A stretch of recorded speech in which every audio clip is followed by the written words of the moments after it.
The Huron Valley Board of Education regular board meeting will come to order.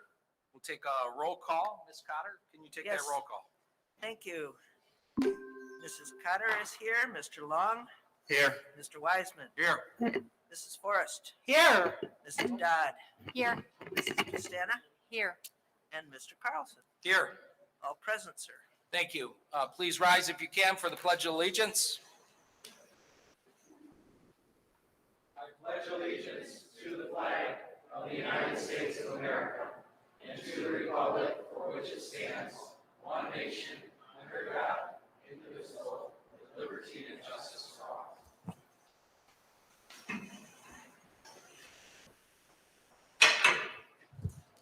I'm going to take a motion for approval of the agenda, but we do have one addition under item 11, new business. Would like to add a board resolution titled School Safety and Security Report.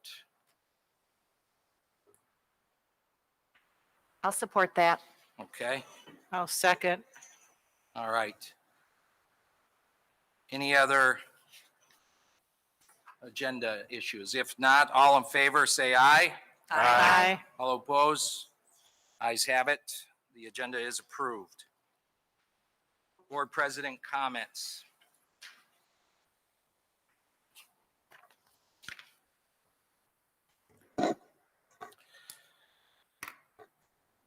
Tomorrow, December 14th, will mark the 2-week anniversary of the tragic and horrific gun violence that claimed the lives of 4 Oxford High School students and has wreaked havoc on the Oxford community, a small community just 36 miles northeast of Huron Valley.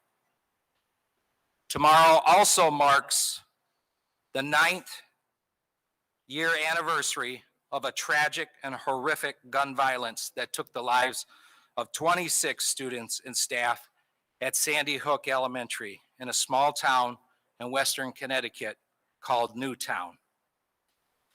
Sandy Hook was 690 miles away from our school district, but nonetheless, it had a profound impact on the Huron Valley Board and provoked a call of action in the early part of 2013. At our winter board dialogue that year, the topic of safety in our buildings consumed our agenda. We asked at that time a safety and security report and assessment be conducted by an independent outside consultant. Our interest was to understand any potential gaps of safety and security as it related to our infrastructure, school buildings, policies and procedures, security and safety training for our students and staff. We hired Patriot Services. They provided us with a number of recommendations to harden our security. One of the results of this review was the access control system, ID card readers, that are now in place at all 17 of our school buildings. The report provided a number of recommendations regarding classroom safety. The Board of Education received these recommendations and then approved ballot language for a building site sinking fund millage to address the recommendations and needs identified for safety and security enhancements in our school buildings. Unfortunately, the building site sinking fund millage failed on August 5th, 2014, and again on May 5th, 2015. So we as a board made the safety upgrades that we could, drawing on general fund, but additional enhancements were put on hold due to the funding. Fortunately, our community in 2019 came together to approve a bond renewal that has allowed our district to begin to take action on building safety and security enhancements. The 4 elementary buildings that have recently been completed have enhanced security in their buildings. The 5 elementary buildings that we are discussing tonight regarding construction will have enhanced security upgrades upon completion of these projects. Our school superintendent, his staff, and administrators have been working very hard in the wake of the Oxford shooting with local law enforcement to address any and all concerns expressed by our parents.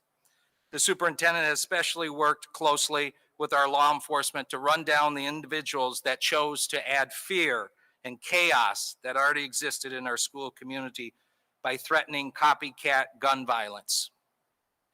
In the past 2 weeks, I've engaged in a lot of communication regarding our school district safety and security. I've received a number of emails from parents requesting metal detectors, requesting more school counselors and school psychologists, a demand for better understanding of our policies. A week ago today, the Huron Valley School Task Force focused on our dialogue exclusively on the impact that the Oxford shooting is having on our community and the social and emotional well-being of our students and staff. Last Thursday, I had a one-on-one conversation with Oakland County Sheriff Bouchard regarding metal detectors, and he shared that every metal detector needs to be manned by an armed guard. For Huron Valley, metal detectors would cost the district about $125,000 to $175,000 for 40 metal detectors. However, 40 manned armed guards would cost the district approximately $2.16 million per year, which immediately raises the question about what about adding 30 additional staff counselors and school psychologists? These are questions and concerns that we will look to our leaders in Lansing to help us resolve in the days ahead. We need our legislators to play an active role in supporting the safety and security needs of each and every school district in Michigan. While this is taking place, both the superintendent and the school board are in alignment on hiring an independent third-party expert to assess and provide recommendations to this school board regarding our school buildings, policies and procedures around safety and mental well-being of our students and staff, safety education and training for all staff and students. Also, the Board of Education will request the acceleration of a solicitation for classroom safety doors for middle and high school. A resolution will be moved tonight that provides direction and approval for the superintendent to move forward on these items. 2 weeks ago, in a community not too far away, a tragic event took place, leaving raw emotions of panic, grief, sorrow, pain, fear, and anger, to just mention a few. Please know that this school board is made up of this community. You have 7 board members that are representatives of this district. We also represent the emotions that you are all feeling as well. Trustee Dodd is a parent and a mother to a young daughter who every day sits in a Huron Valley elementary classroom. She shares your fear and concern. Trustee Weissman is the grandfather of 4 young grandchildren that he transports to Huron Valley schools every day. He shares your fears and concerns. Trustee Long, a parent to 2 recent Huron Valley graduates, and he has been relentless in his work to make our school buildings safer. He shares your fears and concerns. Board Secretary Cotter is a former teacher and administrator in the district and shares the fears and concerns of staff members, and as she calls them, kiddos. Board Treasurer Pastana, a parent of a former Huron Valley graduate, was also the chair of the Citizens of Quality Education that worked hard to pass those 2 previous millage proposals that failed, that was going to make our schools safer. She shares your fears and concerns. Board Vice President Forrest is a parent of a former Huron Valley graduates, a paraprofessional and a teacher. Prior to coming on the board, she worked on the district safety committee. She shares your fears and concerns. And as the board president, I am a parent and a father of a son who attends classes at one of Huron Valley high schools. As a parent, please know I share your fears and concerns. We are one board, we are one community. So let's now stand as one community tonight to recognize the victims and families of Madison Baldwin, Tate Meyer, Justin Schilling, Hannah St. Juliana, whose father, Steve St. Juliana, was a high school classmate of mine.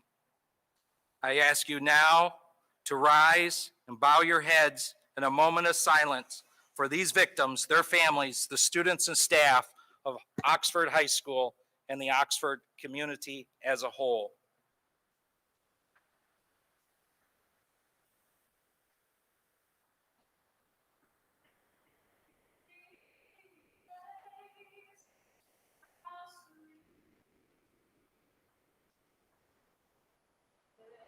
Saved a wretch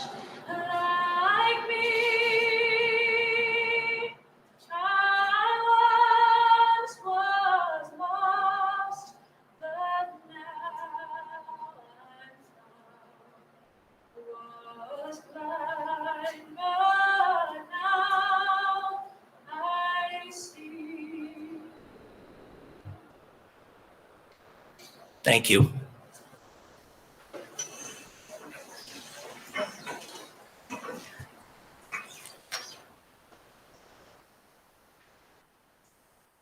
We'll now move to recognitions.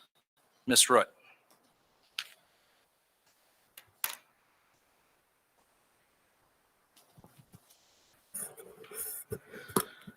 Good evening, President Carlson, members of the Board of Education, members of the community. We have two recognitions this evening. The first hits very close to home because over the last couple of weeks, alongside Dr. Salah, I've worked and had the opportunity to work very closely with our law enforcement agencies. We're fortunate in Huron Valley Schools to be served by three professional law enforcement agencies whose mission, I think, is to help our students and staff feel safe every day coming to school.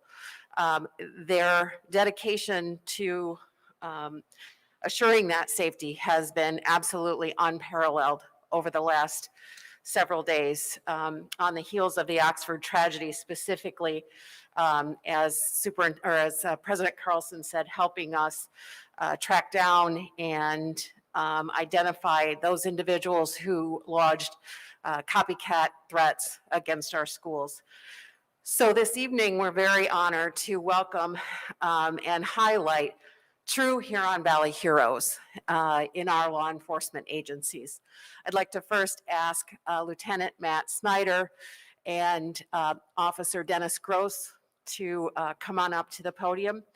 Next, Police Chief Tom Lindberg and Detective Dan Caldwell, and then Police Chief Dan Keller and Officer Jessica Snow. Please come on up.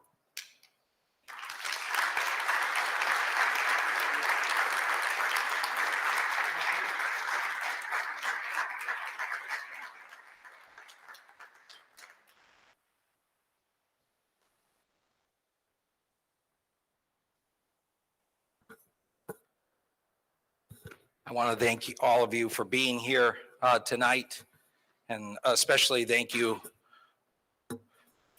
for creating your presence in our district. We certainly have needed it these past few weeks and in the days and weeks ahead as well. And thank you for being on watch for our students and staff. Tonight, we'd like to recognize with a certificate of appreciation and also want to recognize with a Huron Valley coin. On one side of the coin, we're reminded that we are a AAA district, academics, athletics, and arts. And on the other side, our mission statement for the school district that says, inspiring and building futures, one student at a time. Thank you for being an instrumental part of making that happen.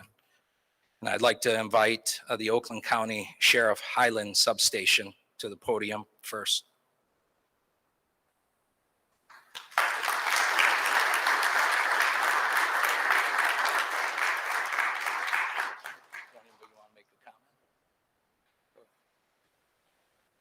Just, not much of a public speaker, but, it's a privilege to serve in this community and for the school district. Thank you. We could just, thank you. I'd like to now invite the White Lake Police Department on up to the podium. Thank you very much, Chief.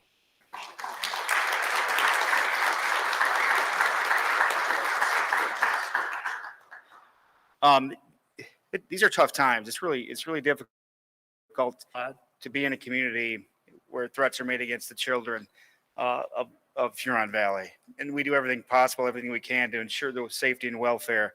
And we have great partners here at Huron Valley Schools to ensure the safety and welfare of the students, the teachers, and the staff of the school district. And I appreciate this word, and we'll continue to work as hard as possible to ensure the safety and welfare of the students. Thank you.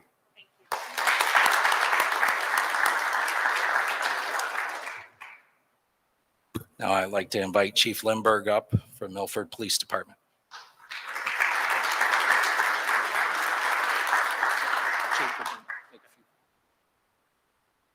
Well, I would echo what the other statements were, with the only addition that make sure that we keep moving forward and we work on the things that we talk about, we meet about, and we'll have a much better chance at success. Thank you.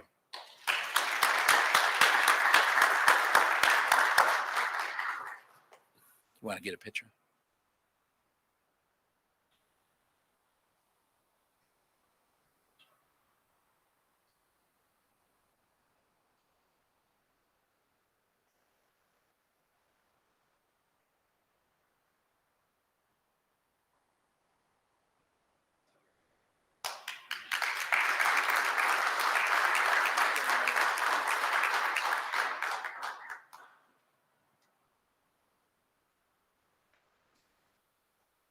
Thank you.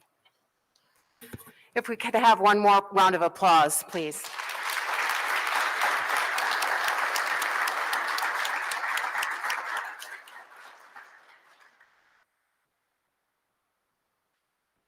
So shifting gears pretty dramatically, we now get the opportunity this evening to recognize some tremendously talented Milford High School students. In mid-November, we received an email from one of our fine teachers, and a person who's had to step in for someone who was truly legendary. But Brittany Miller has proven that she's going to carry on that great tradition that we know in Huron Valley Schools, and specifically Milford High School. She told us about 9 Milford High School vocal music students who traveled to Monroe High School to perform for the Michigan School Vocal Music Association musical theater, solo, and ensemble. And tonight, we're going to see or hear a special performance. But before we do that, I'd like to have Board Member Dodd come down and present these 9 students with certificates of achievement. Brittany, can you join us up here?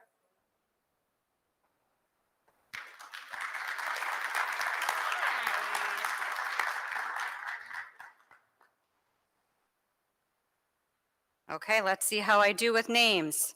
Amelia, we're giving certificates of achievement to each of these students for their fine work and wonderful vocal styling. So, Thank you. You're welcome. I'll take that. Okay, and for Lauren Gates is not here. Yep. Shay Geezy. Did I do it wrong? Geese. Shay Geese, there we go. I'll fix it in editing, okay. Vivian Lakin. There we go. Joe Meager. Thank you for having me your name, Joe. Congratulations. Allison Moby. Congratulations, Allison. Ben Mondrush. Congratulations, Ben. Aubrey Snavely. Congratulations, you're welcome. And Peyton Wheeler. Thanks so much. Congratulations to all of you, and we're really looking forward to what's next.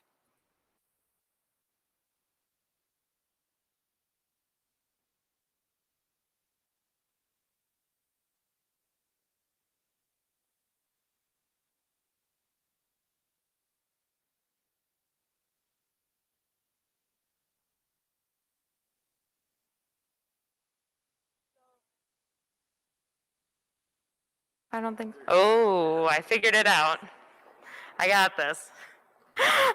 So I also wanted to invite you all to our December 15th concert. This is center stage and sweet.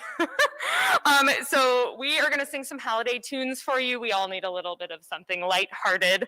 But our holiday concert is on December 15th. It will not only have center stage, but also our varsity women's choir, Choraleers, concert choir. We have our adapted choir class, and we're going to have some little guys from the Milford Cooperative Preschool. If you are interested in attending, it will be here at 7 o'clock.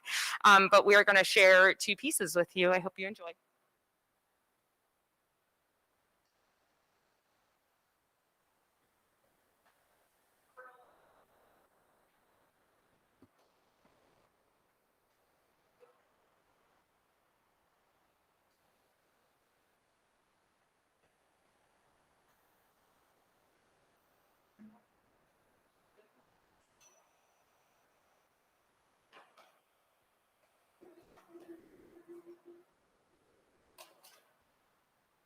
We wish you a Merry Christmas. We wish you a Merry Christmas. We wish you a Merry Christmas and a Happy New Year.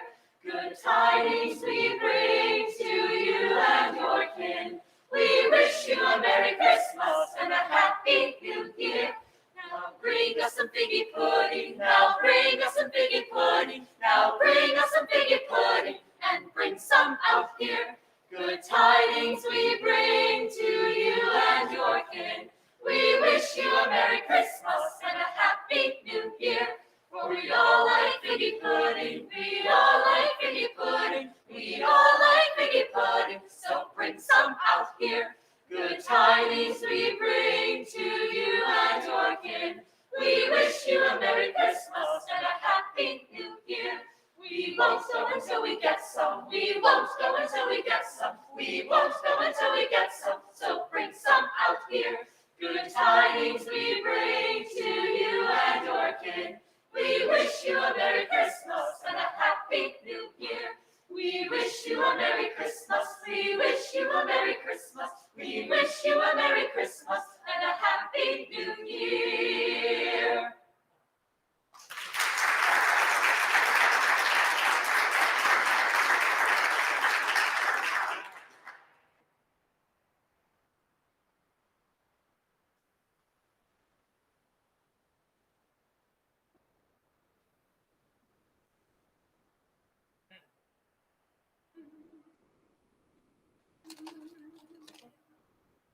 The sun is shining, the grass is green, the orange and palm trees sway. There's never been such a day in Beverly Hills, LA.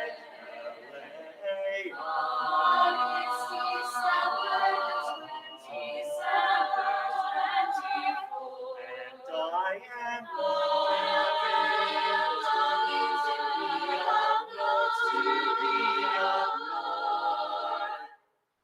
I'm dreaming of a white Christmas, just like the ones I used to know, where the treetops glisten and children listen to hear sleigh bells in the snow.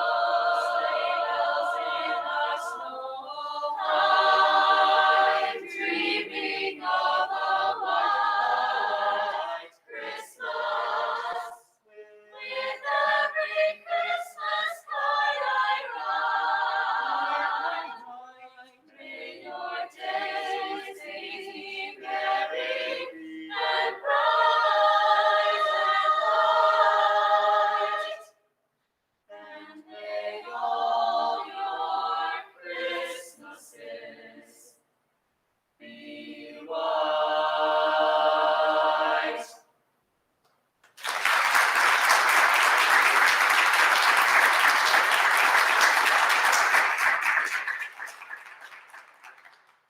Thank you for having us.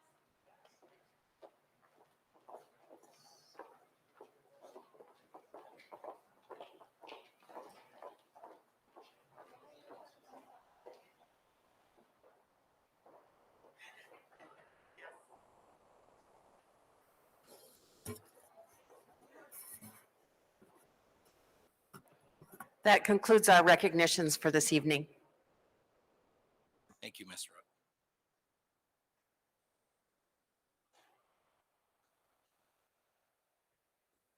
All right, we'll move to item, section 3 of the agenda, items from the superintendent. Dr. Salah.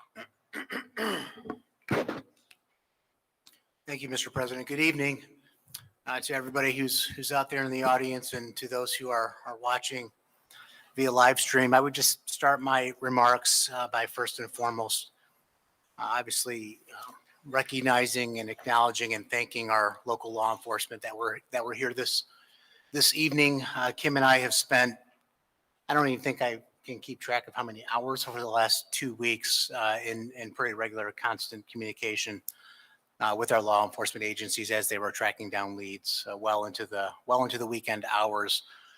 Really proud of the entire administrative team here, Huron Valley, that had really worked hard to coordinate efforts to ensure that we were successful in catching every single person who levied a threat against any of our schools. And I'll go into a little bit more detail on that, but I wanted to start by thanking them, and I just want to thank our students that were here this evening as well. They are why we are here, and it's always a nice reminder when we see the wonderful talents and abilities that they have.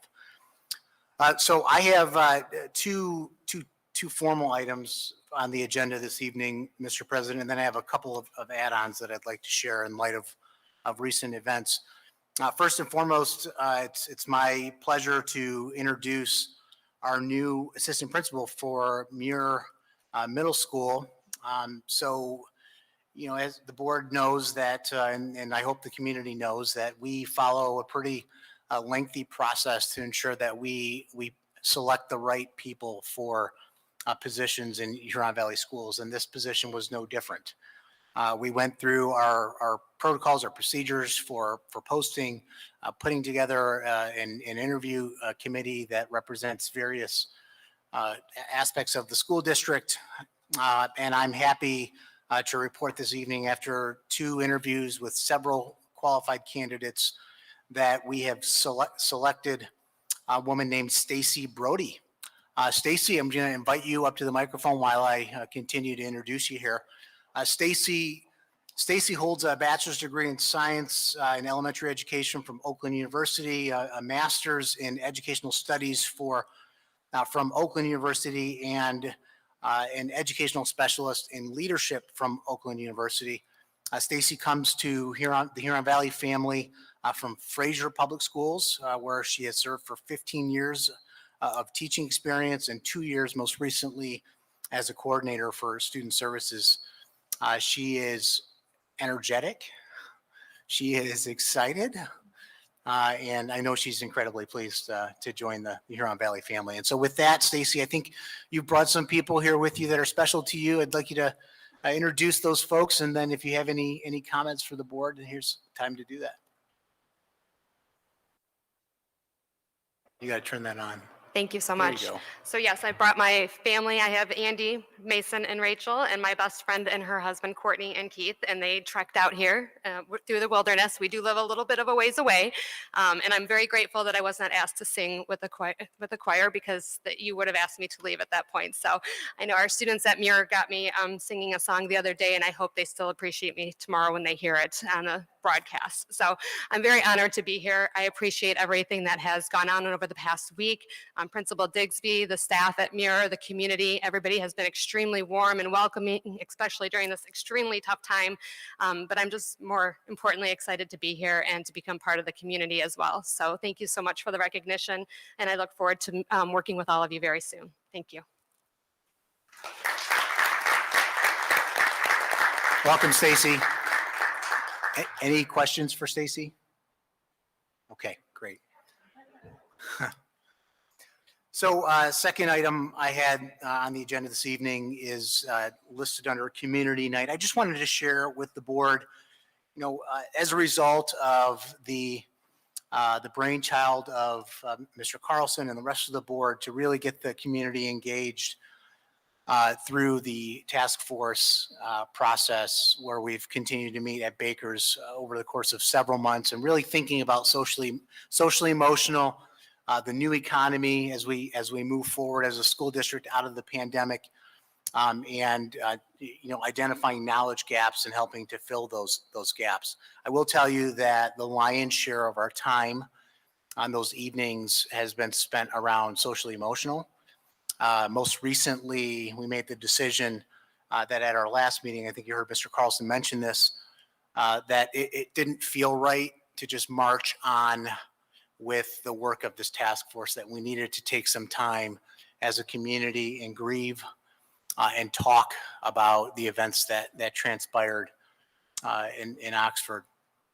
So we were able to do that. It was really therapeutic I think for many of us, and it started a conversation that needed to take place. But with that said, I just want to share with the board, and I want to share with our community, that it's groups like the task force that allow us to come together and brainstorm and think and process about how we can always continue to grow and learn as a school district. So when we have those conversations, we end up bringing those conversations back to my cabinet meetings. Those conversations tend to be a topic of conversation when we have our administrative instructional meetings.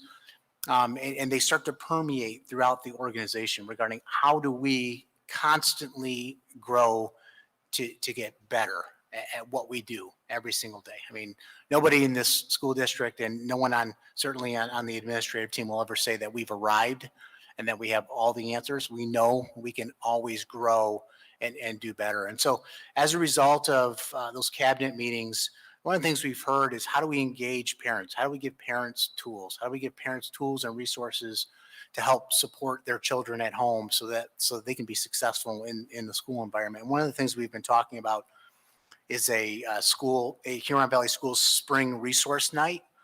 And so I'm looking at Terry out there in the audience. She's been already engaging our social workers and our school psychologists and other members of our student services teams across the district to really start brainstorming what an event might look like for parents in the community. And so I just want to share with you, that's an outgrowth of the task force work. It's not, the end all and be all, but it's one thing that has really started to permeate as a theme amongst that group. And so we're talking about things like bringing in a keynote speaker. We're talking about breakout sessions that might include understanding the teenage brain, screen time and social media, how we meet the needs of children who are English language learners, social emotional supports and strategies for the home. We have a lot of experts within the school district that can actually facilitate those sessions, and then we'll bring in others to help us facilitate some of those sessions. So more to come on that. I think it's important to note that there's all this work that happens behind the scenes as a result of conversations that happen at the board table and conversations that happen in terms of task force meetings and so forth and so on. And so I wanted to just highlight that this evening as something that continues to move forward. A couple of my add-ons this evening. It's my honor and pleasure to recognize Rick Wank. Rick is one of our PE teachers here at Milford High School. Rick has been named the SHAPE, which stands for Society of Health and Physical Educators. He's been named the SHAPE Michigan High School Physical Education Teacher of the Year. So that's pretty special. I think we should give a round of applause to Rick.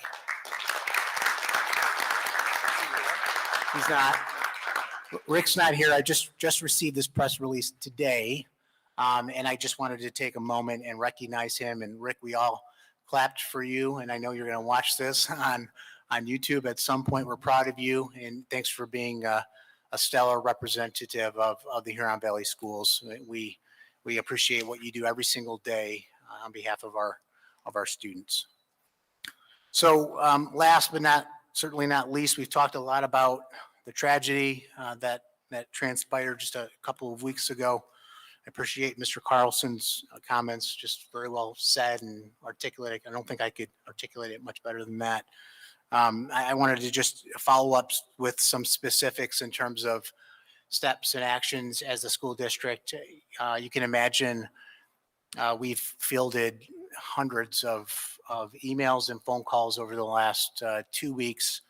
And it's frankly, when you're in the middle of a turmoil or chaos or crisis, it can be difficult to respond to every single question or email or phone call that comes your way. But I feel like we've done a pretty good job of connecting with just about everybody that has sent a communication. Sort of as a catch-all, I want to spend a couple minutes this evening and address some specific questions that have been either posed out there on social media or that have been sent to me directly. And I want to share my response to those questions because I feel like it's a good way to get that information out there for the record. We also had a virtual coffee hour last week on Wednesday. I had an opportunity to address a number of questions that have risen to the surface around school safety as well. If you're familiar with YouTube, I would encourage you to go on there. As of last time I checked, I think there were over 750 views of that video, and I've heard some good feedback. So if you're looking for more information, that's one place where you can capture that. So in the wake of this Oxford tragedy, we've had several copycat threats. It's important to note that none of these threats were deemed credible, yet we took every single one of them incredibly seriously and worked very closely with law enforcement to track down and hold responsible the individuals that created chaos and fear amongst staff, students, and families. Students, if you happen to watch this, you need to know and understand that threats like these can literally change the course and direction of your life, even if you're in middle school. You need to be really careful when you make threats haphazardly that create fear and anxiety and shut school districts down. Is very, very serious. There are students that have been arrested and are being criminally prosecuted for making what they maybe thought was a gesture to get out of school. And the school district as well will execute its full extent under the law, any discipline that's appropriate and merited based upon the threats that were levied. Every case has been investigated thoroughly, and I'm pleased to report writing something on the bathroom wall has also been caught and will face appropriate disciplinary actions. Parents, we need your help. I cannot express to you how critical it is that you have conversations with your children at home. They may think that they're playing a silly joke, but those silly jokes have serious repercussions for your children. Please pay attention to what they're doing on social media. Ask them questions. Sit down with them at the dinner table and talk with them about what is happening in school. And for all of you out there that have reported threats, I'm so grateful to each and every single one of you.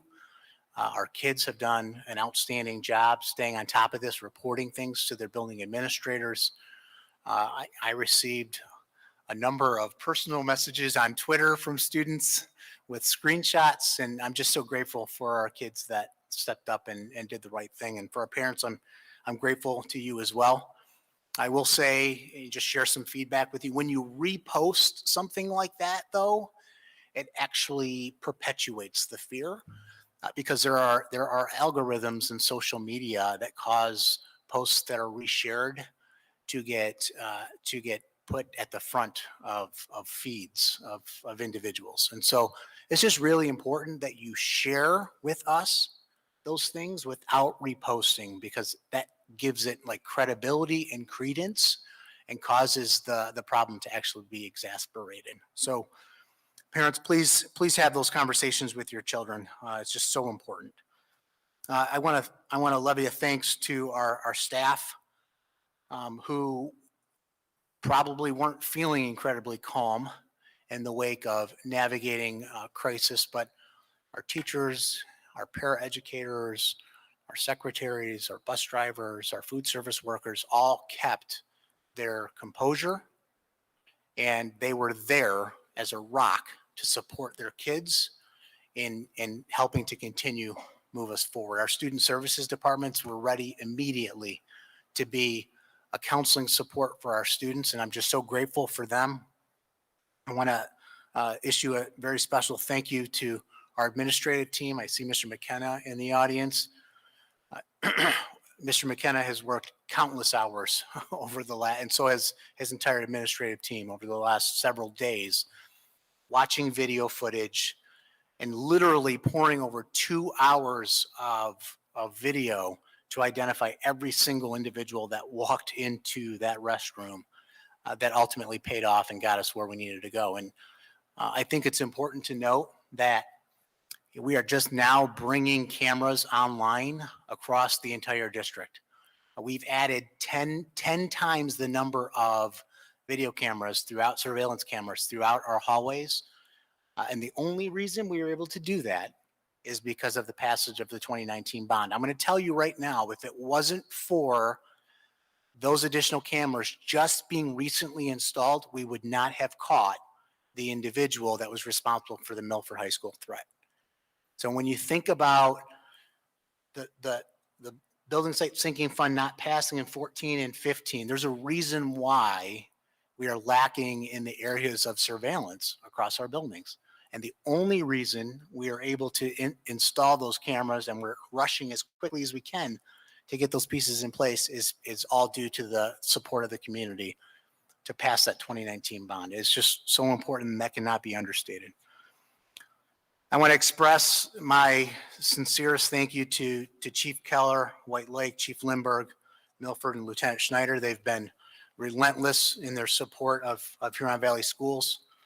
The evening that the threats started coming, I got a call from Lieutenant Schneider at 1:30 in the morning, about 15 minutes after I was able to get to bed, tracking down some of, and making a game plan for the next day. Chief Keller has just been relentless in deploying his staff and making sure that we have a coordinated effort as a school district, and then of course Chief Lindbergh, and meeting with us immediately after the event to coordinate his staff and make sure that we're all on the same page and firing at all cylinders. And that's because we have a foundation and great relationships with law enforcement. That doesn't happen because there was a tragedy. That happens because it was by design. It happens because every single year we review our emergency operating procedures with law enforcement being at the table, and with our building administrators. And so that's really important. So I mentioned several questions and items posted on social media. I'm just going to read a couple of questions that have been posed and my responses to those. And I'll be as brief as I can here. So what are the district administrators? This is the question posed by a parent. What are the district administrators' ideas for making the Oxford shootings as a turning point, so that never again will this happen in Michigan? There has to be something more that we can all do, not only to protect safety through greater police presence and ALICE drills, but actually prevent violence from occurring in the first place. Plus, I really think as a district, we need to do something beyond anything that has ever been done previously. And when I say this, I mean, this is not okay. This is not normal. And never again should this be allowed to happen.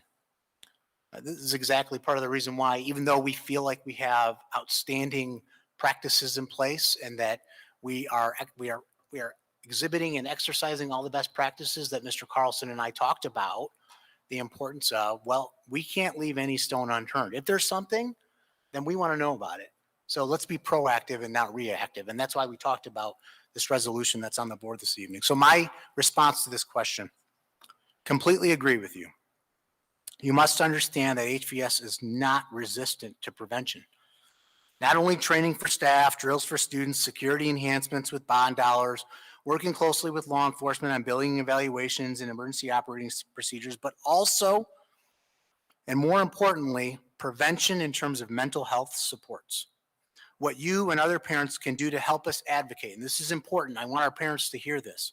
What you and other parents can do to help us advocate for permanent resources dedicated to more counseling, nurses, social work, and school psychology. The legislature forces us to use our meager per pupil foundation allowance to do everything.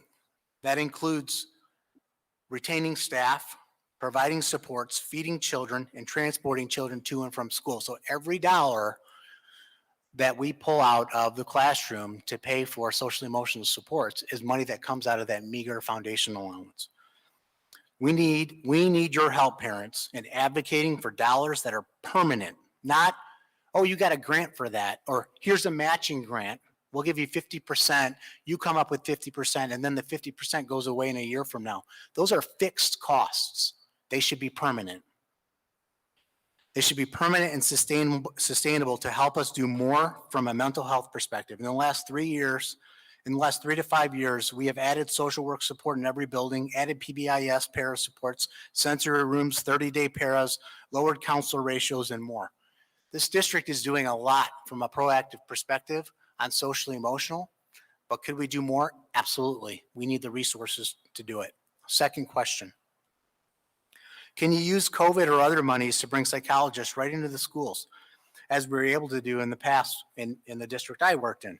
I believe we used grant money to bring in a couple of therapists from the developmental center to help support our most at-risk students. My response, grant monies are being used to support current and additional staffing. Just last year, we used 1.5 million of those COVID dollars just to carry 15 additional staff to keep class sizes smaller. These grant dollars were not equitably distributed throughout the state. We received, as a district, far less than most across the state of Michigan. We need a permanent solution from the legislature. Please organize and reach out to Jim Runstead, Matt Maddock, Ryan Berman, and Governor Gretchen Whitmer. These are your elected officials that need to specifically allocate millions of dollars to every school district. I'm not saying millions of dollars across the state. A solution that provides more social work, more school psychologist support for this school district alone will cost millions of dollars. That's what we need. That's parents, that's what we need you to get organized around to advocate for. Third question. I've been reading other parents' concerns on district Facebook pages. Dr. Salah, parents want to know specifically what a multi-layered safety protocol consists of and want to know exactly how analysis of the handwriting of the latest threat proves that it doesn't need to be taken seriously. This was before we caught the individual. Parents are no longer going to be satisfied by eloquent language, but want specific answers, including why this latest search is ending without holding someone responsible. So I want to address this. I'm going to read to you what I said here, but I also want to share with you. As a school district, I've had more parents ask me what our safety protocols look like, how we investigate handwriting comparisons, what our emergency operating procedures look like, where they're published. I'm just going to tell you, and this is no offense to anybody, but we don't share those things. The way I can keep your children safe and that we can keep the staff in this district safe is but not revealing how we keep them safe. So when we say things like a multi-layered approach, I promise there's a lot we're doing, even though I don't come out and tell you specifically what we're doing. I'm going to give you some examples, however, because I think it's a fair question and I really want to put this to rest. Miss So-and-so, multi-layered is not intended to be eloquent language. It is exactly what I mean it to say. I won't go into details regarding safety protocols of the district because it would jeopardize our children's and our staff's safety. But to give you a sense of what this means, please review the following. Emergency operating procedures developed and reviewed in tandem with building administrators and law enforcement. Close working relationships with local police departments. Permanent active law enforcement in several buildings. Private security hired when needed. Scaffolded training for staff. Annual armed assailant drills at all buildings. The integration of a safety week in October. Additional social work support at all buildings. Significant technology upgrades, doors, secure entries, cameras, and we are now able to do these things as a result of the bond. So I wanted to touch high level on several of those questions because I know that they continue to circulate. I've done my best. My team has done their best to push this information out by responding to email communications. Our principals are working on this daily. We have hosted things like the recent virtual coffee night. And I'm just putting this out there as well because it's not always fair to just post something on social media without fully understanding what exactly is happening behind the scenes. And so in fairness to all of you, I wanted to address the questions directly. So I hope that's helpful. And Mr. Carlson, that concludes my remarks this evening. Thank you, Dr. Salah. We'll now move to items from the board. Section 4, Secretary Cotter, any correspondence? No correspondence to share tonight. Thank you. Thank you. Treasurer Pastana, I have nothing tonight. thank you. Vice President Forrest, Nothing tonight either. Trustee Long, Nothing this evening. Trustee Dodd, Nothing from me, thank you. Trustee Wiseman. Nothing for me. All right, we'll now move to student leadership. I'd like to invite our student leader from the International Academy, from the IA West, Erica Laticus. I hope I got that. Lacatus. Lakitas. Ah, I failed. Sorry. Sorry, Oh, Erica. you're I should all have right. just stuck Thank with you. the first name. Hello, my name is Erica Lakitas, and I'm a senior at the International Academy West. I am a student officer for my senior class, and I'm also a member on the TLT committee. At IA, we elect a committee of 6 student officers that act as equals in making decisions for our grade. However, this year, me and my fellow senior officers have been making decisions for our entire school to bring them together since COVID kind of ended a lot of the sophomore and freshman classes community. Some of our goals are to unite the school and raise money for our prom along with other activities. At the IA, our senior NHS has done some prospective student work with the middle schoolers interested in coming to the International Academy by sharing our real life experiences, opinions on the school, and helping students to make that decision as they go into the test on February. We also had a student walkout against gun violence and a remembrance today for the students of the Oxford community, and we wore blue on December 1st to show our solidarity for the students that were affected, along with the staff members and community. And this week, the IA is going into our finals or midterms, and while stressful, many students prefer having them before our break, going into the winter break, because it's a lot less studying over break and a lot less worrying. However, our semester still ends in January, which may seem odd, but it allows for some reflection after exams before moving on with our classes. Thank you. Thank you, Erica. Any questions from the board? Thank you, Erica, for being here tonight. I'd like to now invite association comment, Jennifer Hollander.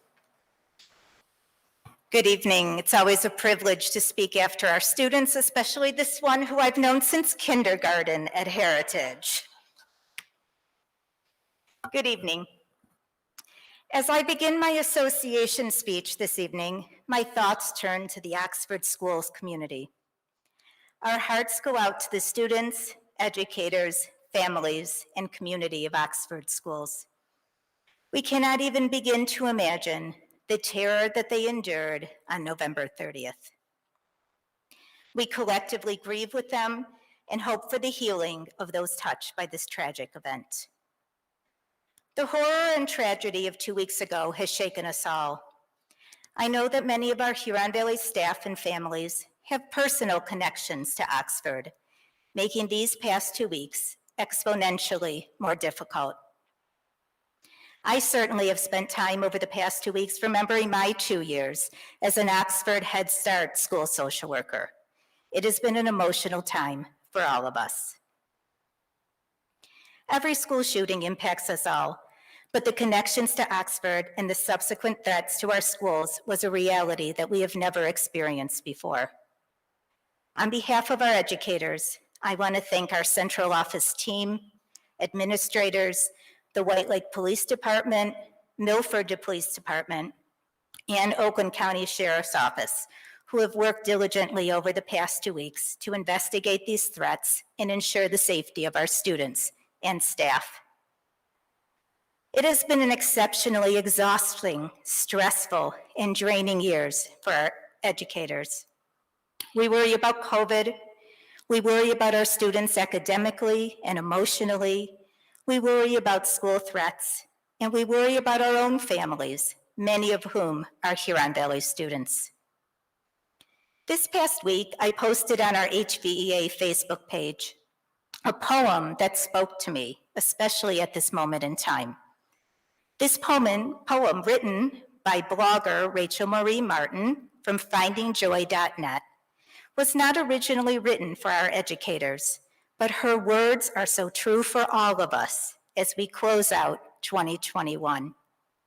The poem says, "She was tired. No one could see the level of tired. They saw the outside, the one giving, smiling, showing up. And yet inside, she felt the fatigue, the tired of trying to keep up, the tired of agendas, the tired of worries. But she kept on. She kept on giving and loving. She kept on hoping. She kept on showing up. She knew her giving mattered. She pushed forward out of love, even in the tired." Our HVS educators are definitely tired, but we show up each morning because of our commitment to our students and our connections to our colleagues. This is what keeps us going, even in the darkest days. A week ago, a friend reminded me, and I quote, "When it gets really dark, it's time to try and be the spark that lights a flame." As educators, we are in a unique situation where we have the privilege each day of impacting today's youth. As we move into the new year, we will all be the spark as we support each other and our students through empathy, compassion, kindness, and grace.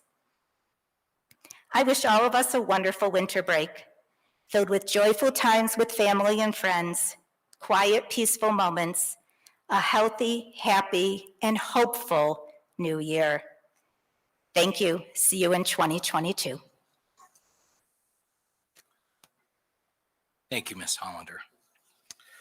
All right, we'll now move to public comment. There's a few items on here that were indicated as non-agenda, but my comments and the superintendent's comments certainly put this in play for an agenda item. So I'm going to invite Michelle Baker up to the podium at this time.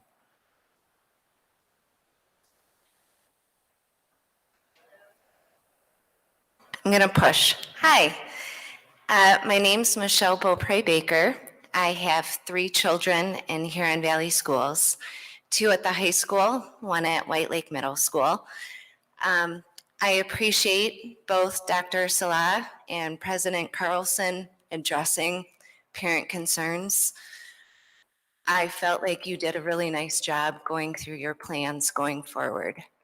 Now, our job as parents is what can we do to support you in getting metal detectors in our school? Who do I need to contact every single day to get the money to get our schools safer? That is my question. You tell me who to contact, I will contact them. Okay, thank you. All right, Shayna Levin, board policies.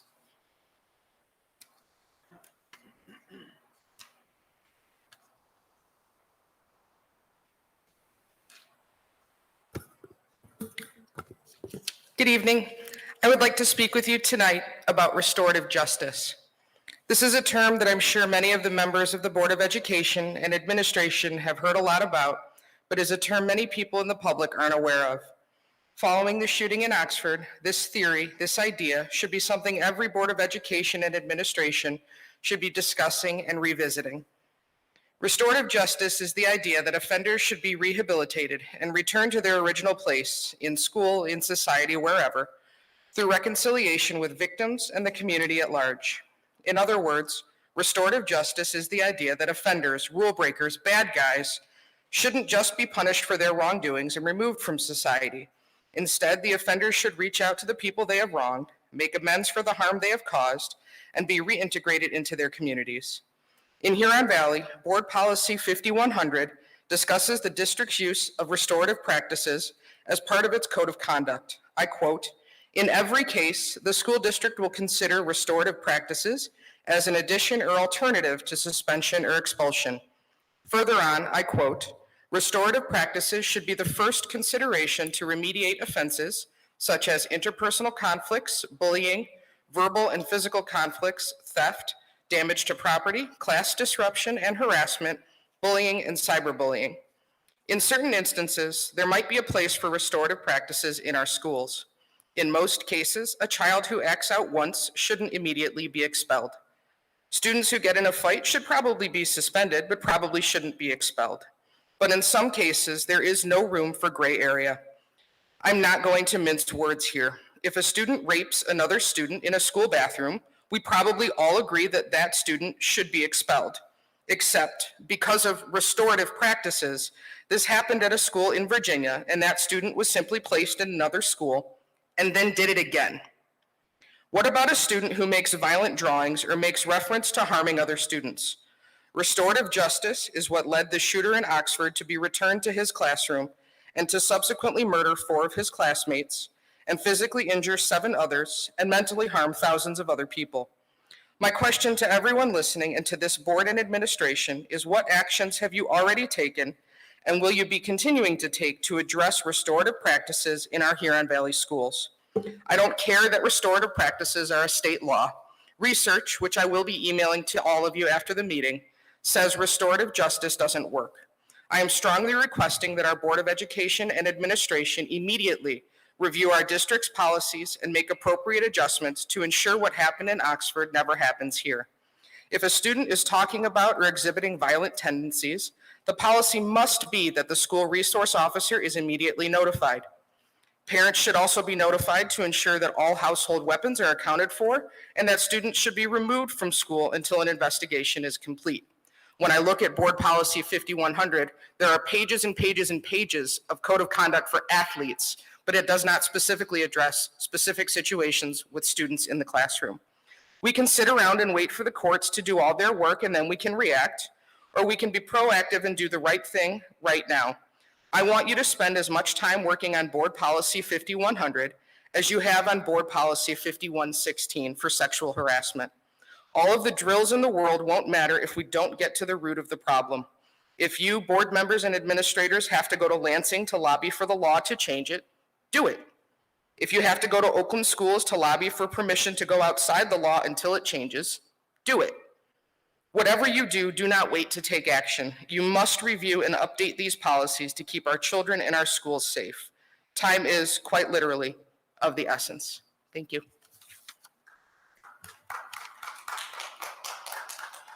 All right, and I have Amy Mills.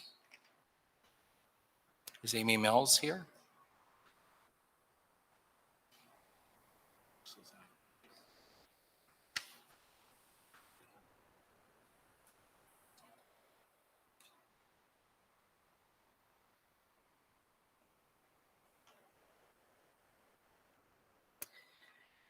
Not certain that it belongs here, but I will go forward.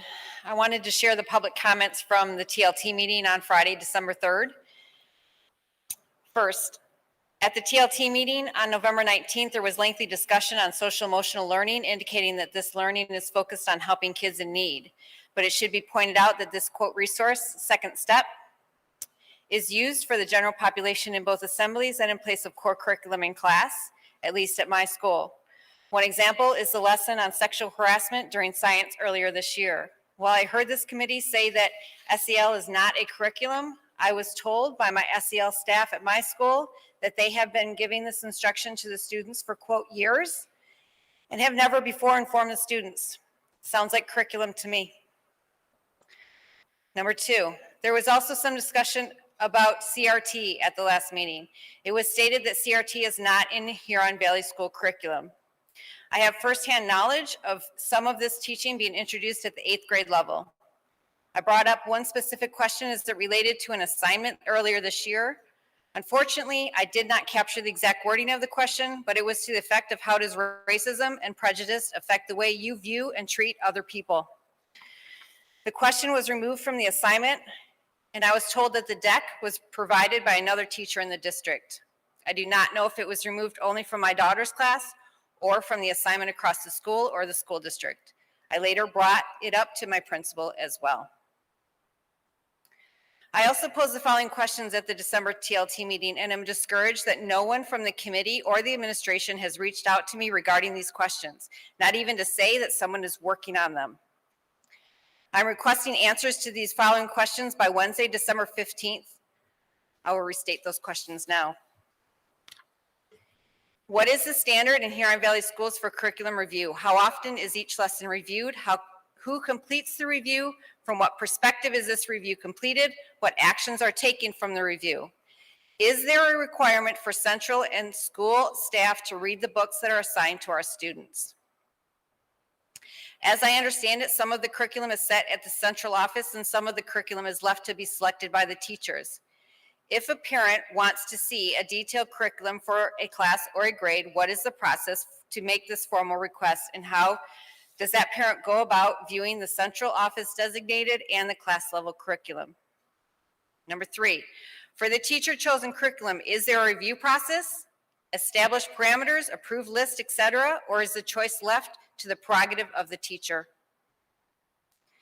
Number 4, I need to ask again for the mandatory reading list for ELA 8 2021. I have now asked the teacher, the principal, the curriculum director, and the TLT committee for this list. I'm struggling to understand why I can't have it. Number 5, I would like to understand the benefit to the curriculum when promoting Instagram and other social media sites in class. In the case of Instagram specifically, it has been shown to be harmful to tweens and teenage girls. When a teacher promotes a social media site, it is an approval for the student that it is a good resource and/or a useful way to spend their time. The introduction and use of social media should be left to the parents, not to the school. At the school board meeting on November 15th, 2021, I stood up here and read excerpts from the book chosen for the 2021 ELA 8 Independent Study in the Narrative Literary Analysis Unit. The book is Daniel's Story. If you missed the public comment from that meeting, I urge you to go and review the YouTube recording. It's worth your time. I want to thank the curriculum director for hearing my concerns about the use of Daniel's Story. I believe we are on the same page that not all kids fit in the same box, and that the book containing such graphic details is not appropriate for all students. I was provided an alternative book list to choose from for this unit, and I will be taking advantage of that alternative lesson plan for my child. The comments below were made at the TLT meeting on December 3rd, 2021. Beyond the content of Daniel's story, one of my concerns is that I have yet to discover an administration or staff member that is willing to stand up and say, I have read this book, and I believe that it is the best possible book for this unit for our students, and that the scenes of graphic horror are appropriate for every 8th grader in the district to read. If someone's out there, call me, text me, find me. I want to talk to somebody about this book and understand why it was chosen for our students. This book doesn't seem consistent with the considerable discussion around the emotional well-being of our student population. During my discussion with the curriculum director, it was revealed that this particular book was set in the curriculum in 2015, and to his knowledge has not been reviewed since. Thank you, Ms. Mills. Thank you. All right, that concludes our public comment. We'll now move to reports from board committees.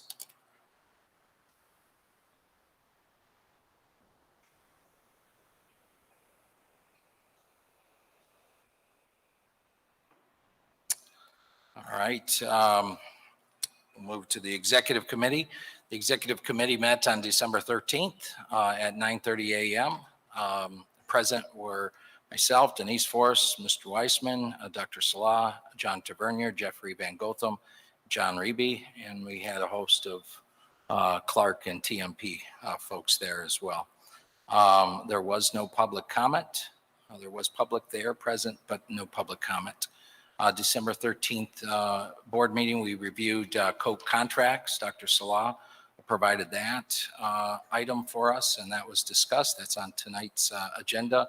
There's also a discussion on HVS Spring Resource Night. Jeffrey Van Gotham addressed the cooperative and general fund offset in regards to containing cost and looking for revenue opportunities, enhancements in the district. Board Policy 8105 was discussed. It's on this evening's agenda as well. It's regarding recent changes in the IRS rules. And then we also had a discussion on Bid Pack 5, which is in front of the board this evening from Clark Construction and TMP Architecture, regarding completing the work for Apollo, Kurtz Elementary, Country Oaks Elementary, Heritage, and Spring Mills Elementary Schools. And then we also had a discussion on shared fitness center use at the high schools. We adjourned at 12 o'clock. I'll now turn it over to TLT committee. Thanks. We have had 2 meetings since our last board meeting, so I'll start with the November 19th meeting.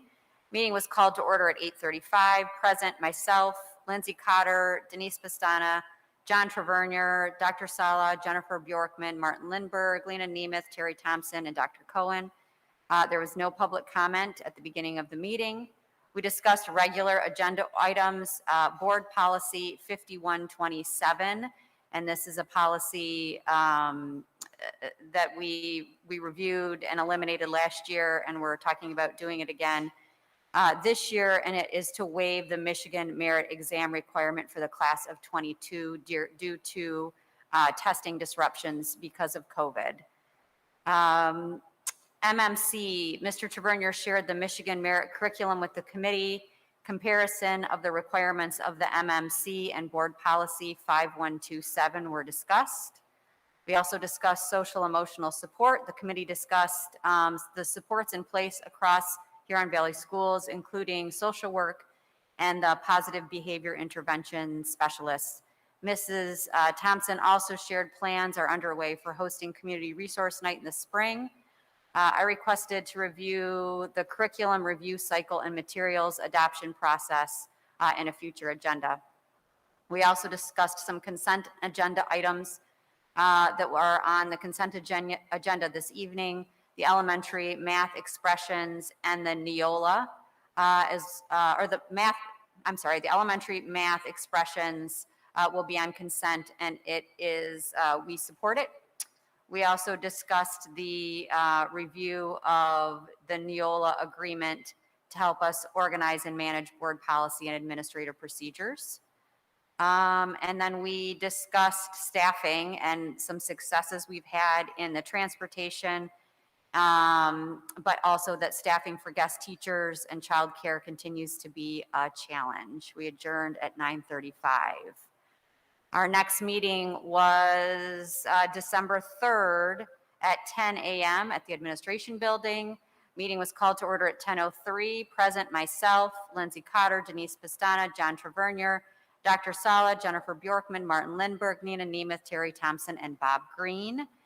We had public comments from Ms. Mills. Regular agenda items, curriculum update. Mr. Lindberg provided an overview of the curriculum review cycle and material selection process. The committee reviewed language in board policy 5123, 6140, 6143, as well as administrative procedure 6143.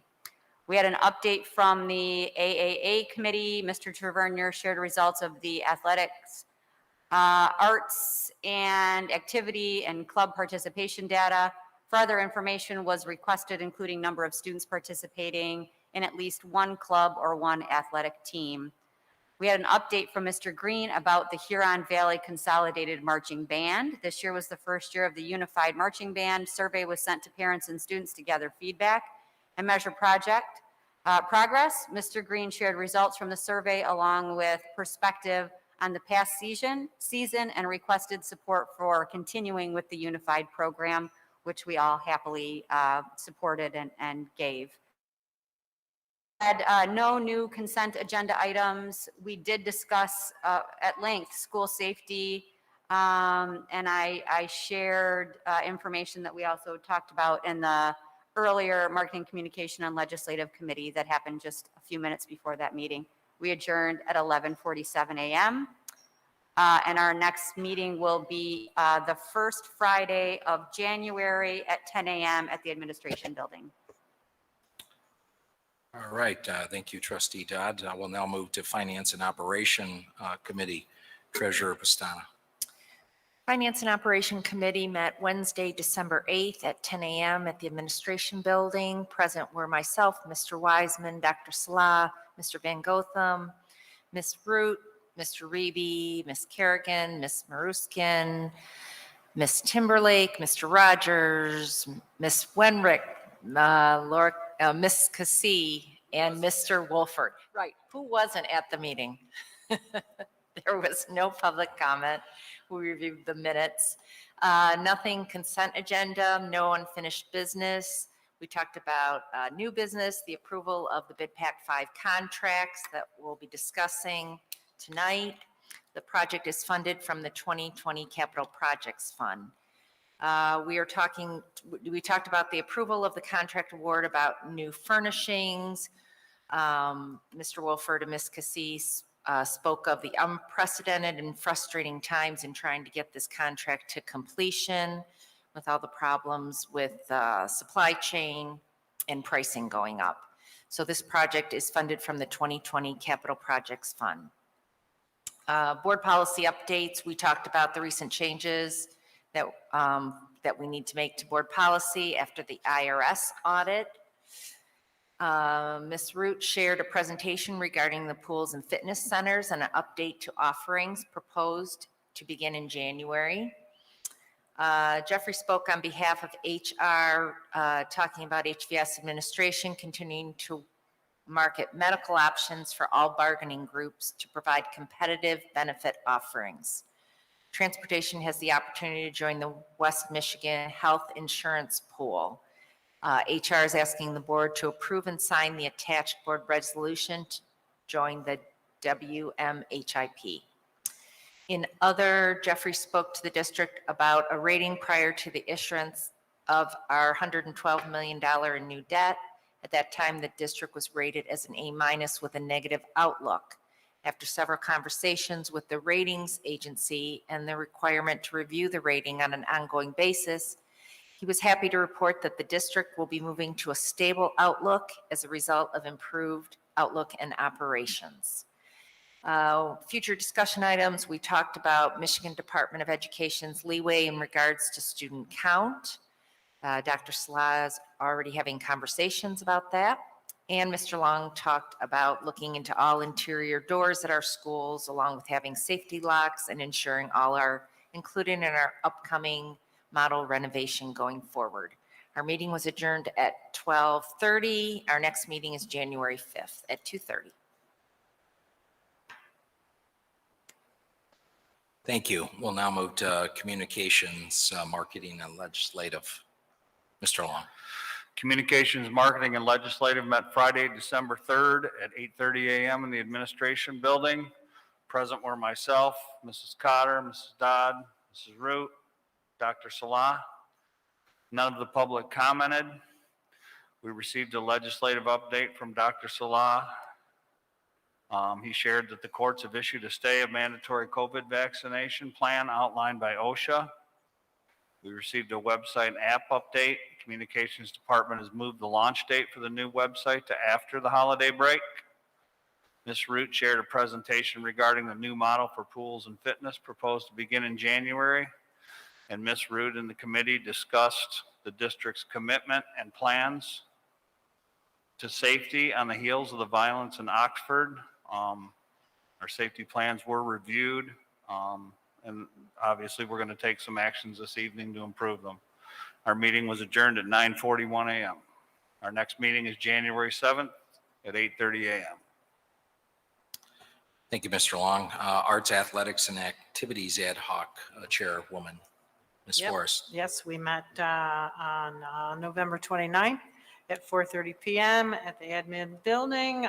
Present were myself, board members Carlson and Dodd, and Mr. Tavernier, our liaison, and Dr. Salah. No public comment. We reviewed the Lakeland High School survey data from the extracurricular activities that the students take part in, and we discussed the comparisons with the other three high schools. And we looked at the results, athletic activity, club participation data, and further information was included, which Ms. Dodd spoke about if students participated in at least one club or one athletic team, because they're kind of all bunched together, so we're drilling down a little bit deeper. We reviewed the purpose and objectives of this committee and identified additional data to collect from staff, including methods and effectiveness of various communication strategies. We adjourned at 6:13 PM, and our next meeting is January 14th, 2022 at 8:30 AM. Thank you. We'll now move to item 9 on the agenda, the consent agenda. May I get a motion to approve the consent agenda A1 through A5? I make a motion to approve the consent agenda A1 to A5. Support. Motion moved by Ms. Forrest, supported by Mr. Long. We'll now move for a roll call vote. Thank you. Mrs. Forrest, Yes. Mr. Long, Yes. Ms. Cotter is a yes, Mr. Wiseman, Yes. Mrs. Dodd, Yes. Mrs. Pastena, Yes. and Mr. Carlson. Yes. Thank you. Sufficient amount of voting in the affirmative. The motion passes. We'll now move to item 10, unfinished business. Bid pack number 5. Dr. Salah. Thank you, Mr. Carlson. I would invite Mr. Van Gotham to serve as the presenter for this one. Thank you, Dr. Salah. The scope of work for Bid Pack 5 includes secured entry additions, classroom gym additions, and interior remodeling at Heritage Elementary, Spring Mills Elementary, Country Oaks Elementary, Kurtz Elementary, and Apollo Early Childhood Center. The additions will start in the spring of 2022, and the remodeling work will begin on June 20th and will be substantially complete for the start of school on September 5th of 2022. This bid actually went out for, the standard is 2 weeks, but for Huron Valley, we actually keep our bids out for at least 4 weeks. So this bid was out for what I believe is 4 weeks and several days. We had good bid coverage as we received 98 total bids on the project. I would like to thank Clark Construction and TMP Architecture who are here with us tonight. They basically went from that meeting on November 9th through our meeting on Wednesday, working through interviews with these potential award winners for our contracts. This project this summer will cost us more than last summer. We are involving 5 buildings, whereas last summer it involved 4. The total work, including contingency and general conditions, is a little over $31 million. Again, for those vendors that take part, we are offering we'll be working with our cooperative program to receive additional revenue for our district.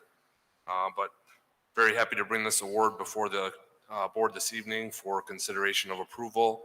Once these contracts are awarded, our vendors will then be able to procure materials necessary for the start of March of 22, and obviously the extensive work that will be done in these buildings, including, I don't think it can be said enough, the secure entry additions for the remaining elementary schools.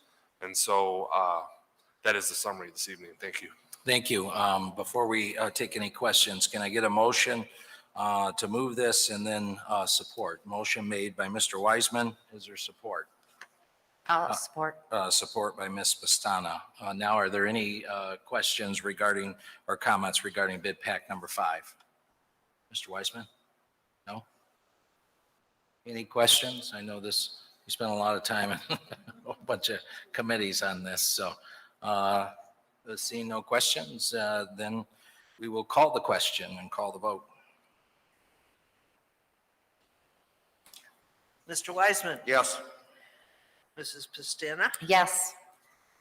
and Mr. Long, Yes. Mrs. Dodd, Yes. Mrs. Forrest, Yes. Ms. Cotter is a yes, Mr. Carlson. Yes. Thank you. Motion passes. We will now move to transportation insurance pool resolution. And I would invite Ms. Glover Payne to represent this one.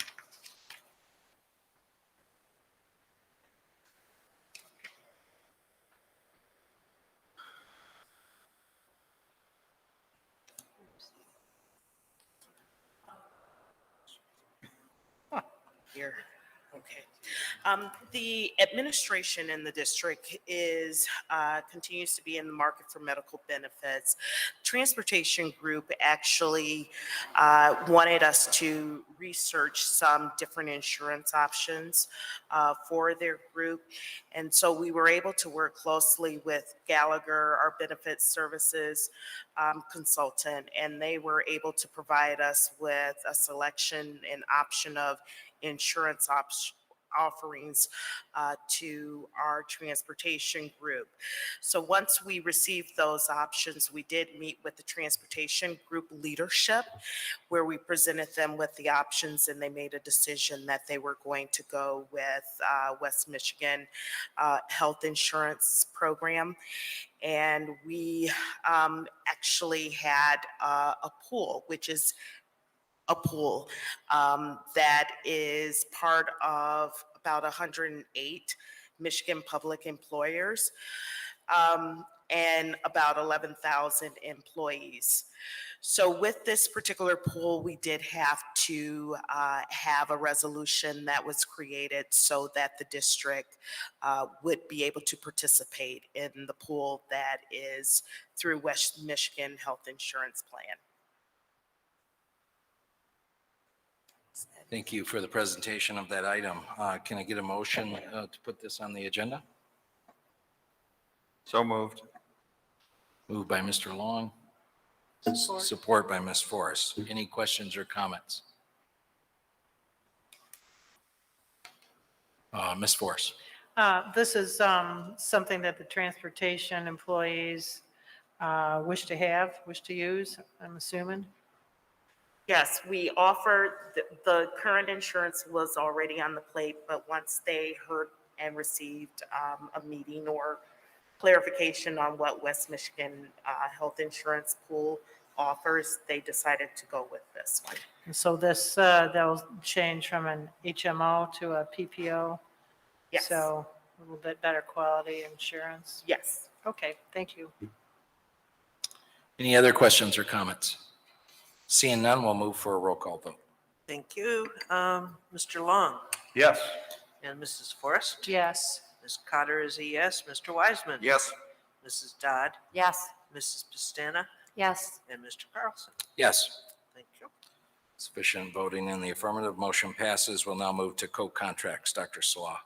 Thank you, Mr. Carlson. As you mentioned in your overview of the executive committee, we had discussions regarding an overview of co-contracts. COAT is the next group in the continuum of groups as we've worked through the negotiations process. You received a follow-up memo providing an overview of the terms of those contracts, and then the entire board received the same on Thursday as a part of the board packet. I have not received any questions. I'm asking the board to approve the co-contracts, the addendums this evening. Thank you for the presentation of that items. Can I get a motion? I see a motion by Mr. Wiseman. Support? I'll support. A support by Ms. Pastana. Any questions? Mr. Wiseman. Yes, Dr. Slough, just for clarification for the public, you mentioned these are COAT contracts. Could you define what COAT stands for, please? Sure. It stands for Central Office Administrative Team. It does not include the superintendent. It would include Ms. Rudd, Ms. Glover-Payne, Mr. Tavernier, and Mr. Van Gotham. Thank you. Any other questions or comments? Seeing none, we'll move for a roll call vote. Mr. Wiseman? Yes. Mrs. Pastana? Yes. Mr. Long? Yes. Mrs. Dodd? Yes. Mrs. Forrest? Yes. Ms. Cotter is a yes. Mr. Carlson? Yes. Thank you.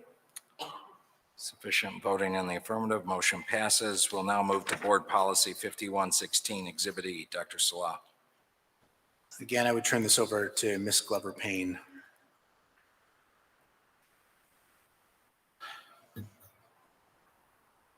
Thank you. The 5116 is our Title IX policy.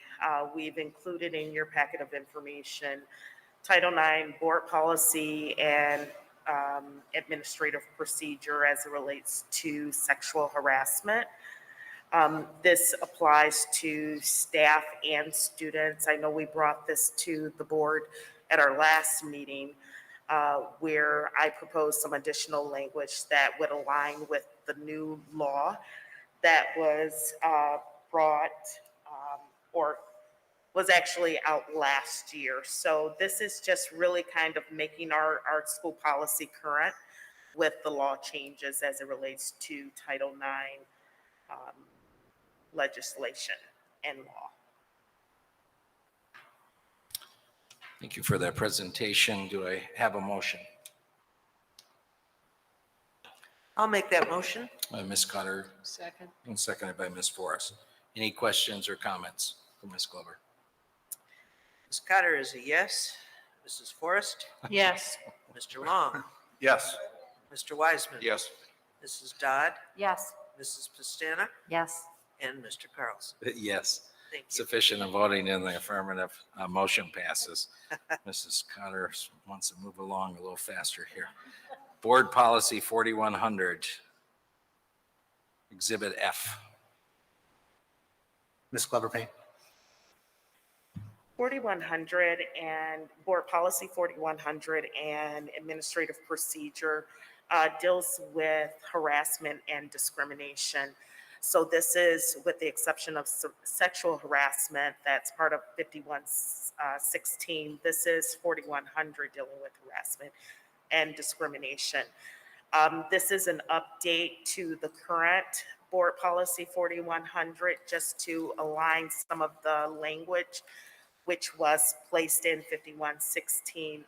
Also, the administrative procedure is completely new. There did not exist an administrative procedure in board policy, so this is newly created language as it relates to how we would handle if a complaint is submitted to us specific to harassment and discrimination.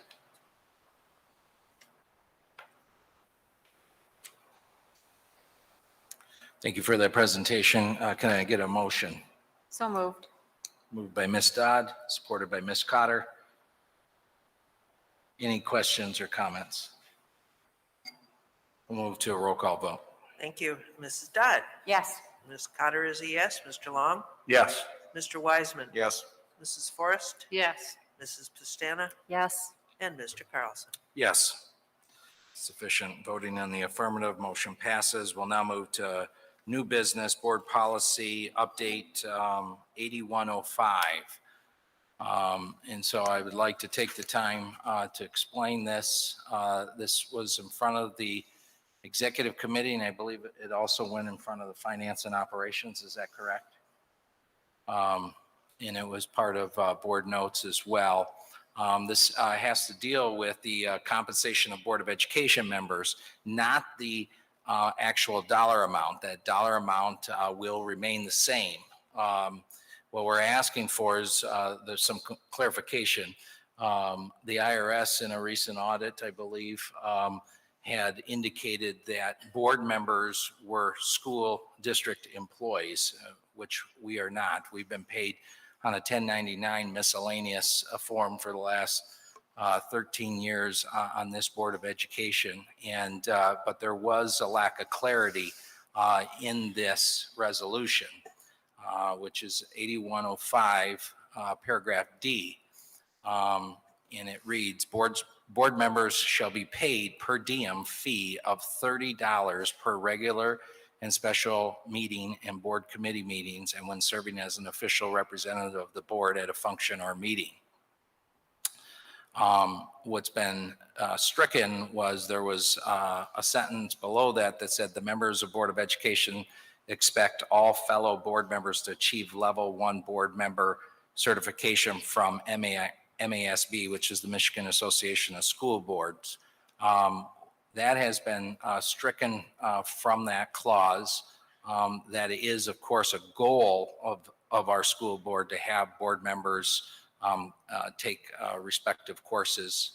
And what was added was Board of Education members perform their duties independently and without control of a superior power other than the law, serve as representatives of the community for a period of 6 years, are required to take an oath and are paid on a per diem fee based on meetings. It's not a salary.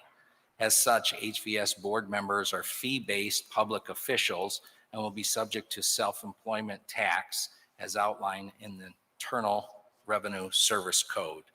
Basically, that is how we've been paid in this district since I've been on the board. And there was some confusion of whether we were board members recently. And so I think the language here is a term of art language to help any future auditors understand that we are not school board, school employees. And so I'm going to look for a motion. Mr. Weissman? Yes, I'd like to make a motion with the clarification within the language of 8105. And since this was an audit that was performed by the IRS, I think it's important for us to comply in the calendar year 2021, and this policy would so make that happen. Okay. Support. And supported by Mr. Long. Any other discussion on this policy? Any questions? Again, it is not raising the fee. We've been getting $30 per meeting since, like I said, since Lindsay and I and Jeff have been on the board. So what this is doing is just clarification purposes for taxes. Any other questions or comments? Seeing none, we'll move for a roll call vote. Mr. Weissman. Yes. Mr. Long. Yes. Ms. Cotter is a yes. Mrs. Forrest. Yes. Mrs. Dodd. Yes. Mrs. Pastana. Yes. And Mr. Carlson. Yes. Sufficient voting in the affirmative, motion passes. We'll now move to board resolution graduation requirements, Exhibit H. Dr. Salah. Thank you, Mr. President. This one will be handled by Mr. Tavernier. Thank you, Dr. Salah. Good evening. Last year on April 12th, the board adopted a resolution titled the Class of 2021 Graduate Exam, which includes the SAT, the ACT work keys, and portions of the state MSTEP assessment. As a result of the pandemic, not all of our students in the class of 2022 have had an opportunity to complete all three portions of that exam. And again, that may have been due to either quarantine requirements or they're just not able to be in school. And so it is recommended the Board of Education adopt a resolution giving the administration authority in cooperation with the Board of Education processes to modify graduation requirements and allow high school students from the class of 2022 to graduate without completing all three components of the Michigan Merit Exam. And there is a resolution for the board to review in Exhibit H. Is it needed for this evening, or is this just a first reading? It's okay if we pass this in January? Yep, this is a first reading under new business tonight. Okay, all right. Any questions for Mr. Tavernier on this item? Okay, thank you for that. We'll now move to item C, which is a new item that was added tonight. Board Resolution School Safety and Security Report. I'd like to read this resolution and hopefully I'll have some support for it. Be it resolved that the Huron Valley Board of Education, in consultation with the superintendent, hereby approve the hiring of a third-party independent consultant with experience in school safety to review and assess the safety and security of 1, our school buildings, 2, board policies and procedures related to student conduct and addressing issues related to the social, emotional, and mental well-being of our students. 3, safety, training, and education. Be it also resolved that the safety and security equipment and materials, specifically school safety doors, be accelerated and moved up in the scheduling of bond work for Huron Valley middle schools and high schools. And I would like to put a $50,000 tag on that in regards to the superintendent having the authority to go out and negotiate a professional services contract. I'll support that resolution.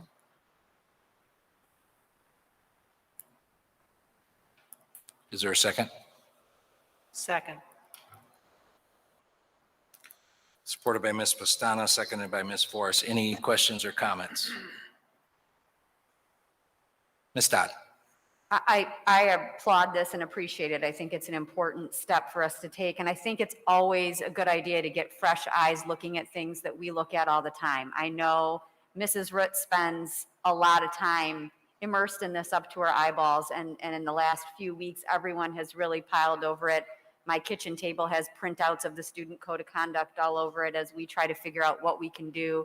So I think getting A, somebody with expertise, and B, with fresh eyes to look at all of this is very welcome, and I appreciate it. I think it's a good move and a good place for us to start.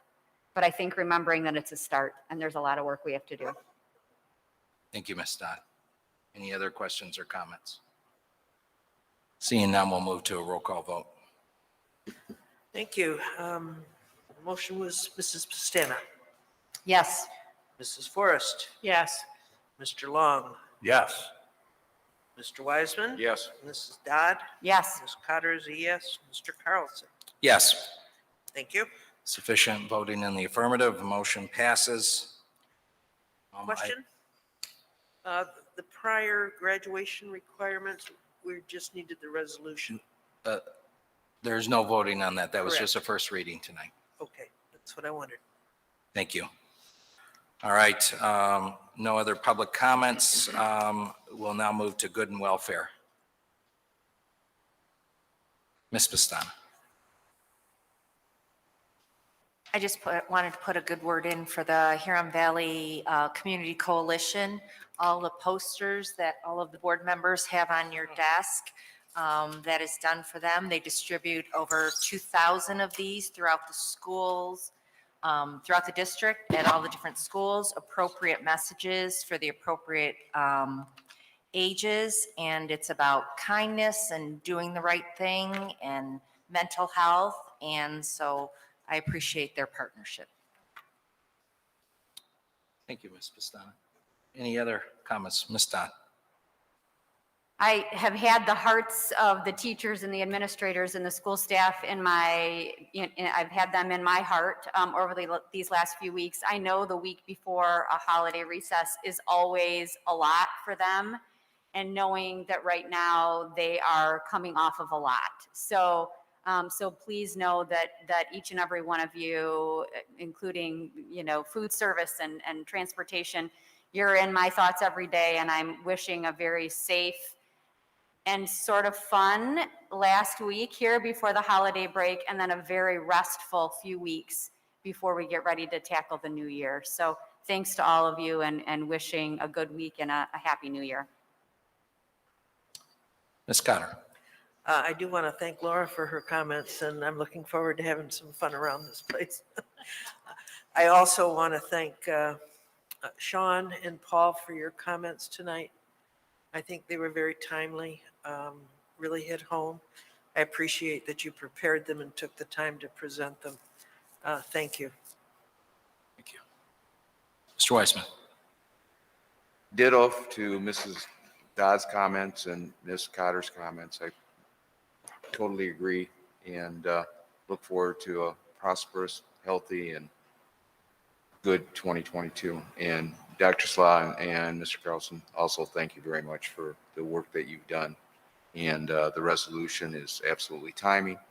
And not only do we need to continue to accelerate the portion of our bond issue as it relates to safety and security, but we need to continue to be advocates. And I look forward to having further conversations as it relates to safety and security and the mental health of our students. So thank you very much.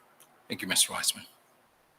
Any other good and welfare? I just wanted to comment that really proud of our students in Huron Valley. I had an opportunity to attend the varsity game this last Friday, and to see the student section. Number one, hadn't seen a student section in over a year, so that was nice to see. But the students at Lakeland High School, and I'm sure that happened at Milford here as well, were all wearing blue and gold and representing Oxford and Oxford Strong. And the players had shooter shirts on that actually had the Lakeland Eagle, but it was colored in yellow, and they were blue and yellow. So really grateful for our student leaders. This was their thought and idea, and I'm sure it happened at Milford. I believe it happened at Milford High School as well. And over $900 was raised that evening for the Oxford community. So very proud of what's going on in this district, and I look forward to the holiday seasons for a refresh for all our staff and our students, and so grateful for this district. Thank you very much. And without further ado, this meeting is adjourned.